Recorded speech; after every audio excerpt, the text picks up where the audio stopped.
श्री स्वामी समर्थ. मकर संक्रांती हा केवळ एक सण नाही, तर आपल्या आयुष्यातील योग्य दिशा देणारा, मन शुद्ध करणारा आणि पुढील काळासाठी वेळेसाठी सकारात्मक ऊर्जा भरून ठेवणारा अत्यंत पवित्र दिवस मानला जातो. तर या दिवशी सूर्यदेव उत्तरायणाला प्रवेश करतो, म्हणजेच अंधारातून प्रकाशाकडे, नकारात्मकतेतून सकारात्मकतेकडे जाण्याची ही सुरुवात असते. म्हणूनच आपल्या परंपरेत मकर संक्रांतीला फक्त खाणे पिणे किंवा सण म्हणून न पाहता मन, वाणी आणि कृती शुद्ध ठेवण्याचा दिवस मानले आहे. या दिवशी आपण काय करतो यापेक्षा काय टाळतो यालाही फार महत्त्व आहे, कारण जे वाईट टाळले जाते त्यातून खरे पुण्य वाढते. तर सर्वात आधी या दिवशी राग, चिडचिड आणि वाद पूर्णपणे टाळावेत, कारण मकर संक्रांतीला कुणाशी भांडण करू नये. घरात, नात्यांमध्ये, शेजाऱ्यांमध्ये किंवा कामाच्या ठिकाणी कठोर शब्द बोलू नये. तिळगुळ घ्या, गोड बोला ही परंपरा केवळ तोंडापुरतीच नाही, तर मनातून गोडपणा ठेवण्यासाठी आहे. या दिवशी बोललेले शब्द वर्षभर परिणाम करतात असे मानले जाते. म्हणून त्यामुळे बोलताना जपून बोला, शांत राहा आणि शक्य तिथे माफी मागण्याची कमी करू नका. खोटी बोलणी, फसवणूक, कपट किंवा कोणाचे नुकसान करण्याचा विचारही करू नये. संक्रांती हा दिवस मान देणारा दिवस आहे. जर या दिवशी आपण कुणाला फसवले, खोटे बोलले किंवा मनात वाईट हेतू ठेवला, तर केलेली पूजा, दान आणि उपवास याचे फळ कमी होते असे आपल्या शास्त्रात सांगितले आहे. त्यामुळे मन स्वच्छ ठेवा आणि सत्याच्याच मार्गाने वागा. या दिवशी सकाळी उशिरा उठू नये. शक्यतो सूर्योदयाच्या आधी किंवा सूर्योदयाच्या वेळी उठावे. सूर्यदेव उत्तरायणाला सुरुवात करतो त्या क्षणी उठून त्यांचे दर्शन घेतल्याने विशेष पुण्य मिळते असे मानले जाते. उशिरा उठून आळसात दिवस घालवला तर संक्रांतीचा पुण्यकाळ आपल्या हातून निसटतो.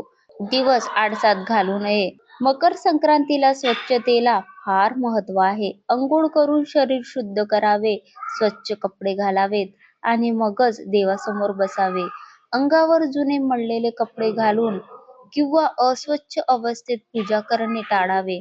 बाह्य अस्वच्छतेसोबतच अंतःकरणाची स्वच्छताही तितकीच महत्त्वाची आहे, तितकीच गरजेची आहे.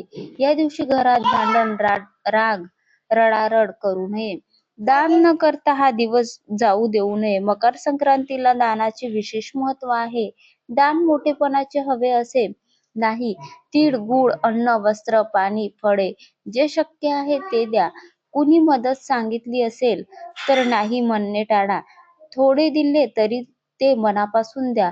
गरजू व्यक्तीला रिकाम्या हाताने परत पाठवू नये. संक्रांतीच्या दिवशी दारात आलेल्या एखाद्या भिकाऱ्याला, गरीबाला, गरजू व्यक्तीला नकार देऊ नका. काहीही असो घरी, ते दान करा.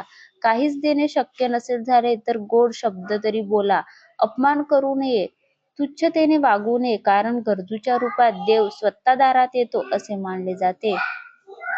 काळे कपडे शक्यतो टाळावेत.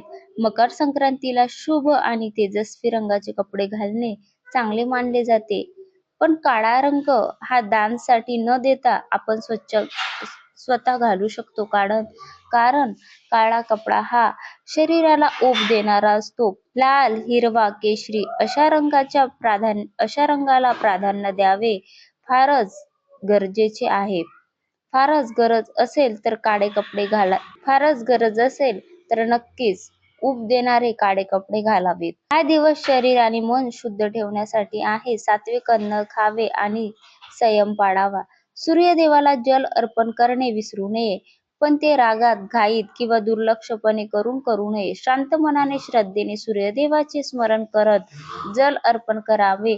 यामुळे आरोग्य, तेज आणि आत्मविश्वास वाढतो असे मानले जाते. सूर्यदेवाला जल अर्पण करून एक लोटा तांब्याच्या एका लोट्याने पाणी अर्पण केल्यानंतर त्यांना हळद कुंकू लावून त्यांची मनोमन प्रार्थना करा, त्यांची पूजा करा. या दिवशी कोणत्याही स्त्रीला शक्यतो या दिवशी सूर्य उदयाच्या आधीच अंघोळ करा, ते खूप शुभ मानले जाते. शेवटी एवढेच लक्षात ठेवा की मकर संक्रांती म्हणजे गोडवा, दान, संयम, शुद्ध विचार आणि शांतता.